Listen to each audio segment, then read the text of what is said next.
Under the brassy dome of a plain sky, Starbuck reined to a halt. After removing his hat, he pulled a filthy bandana and mopped his face. The Kansas prairie shimmered with heat waves, a vast grassland that seemed to extend onward into eternity. He shaded his eyes with the hat and regarded the angle of the sun. 3 o'clock, perhaps a bit later, and Dodge City still 50 miles up the trail. Unless he found a stream, it meant a dry camp tonight, even though his canteen was nearly full. The prospect did little to improve his mood. Stuffing the bandana into his hip pocket, he crammed the hat on his head. Then he gathered the reins, feathering the gelding with his spurs, and rode north.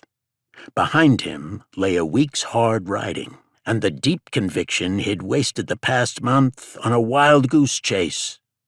So far as he could determine, horse stealing was fast becoming a lost art in Indian territory.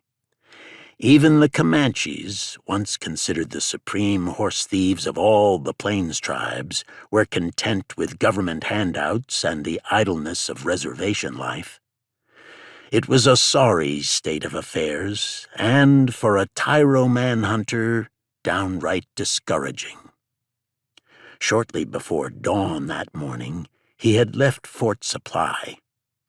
A day there, spent in casual conversation with a grizzled master sergeant and several troopers, had merely confirmed what he already suspected. The Comanches and Kiowas, who traditionally raided into Texas, had become tame Indians, wholly dependent on the government for their subsistence. His hunch stronger than ever, he had turned north, skirting the western trail. It was the height of the cattle season, and the trail was choked with Texas longhorns. He avoided the dust and confusion, preferring to strike overland and make better time. By early afternoon, he had forded a dogleg in the Cimarron River, which placed him roughly 10 miles above the Kansas border. While he was hot and weary, drenched in sweat from the blazing June sun, he felt a renewed surge of determination once across the Cimarron. Ahead lay Dodge City, one last stop before he ditched Langham's plan and headed for Colorado.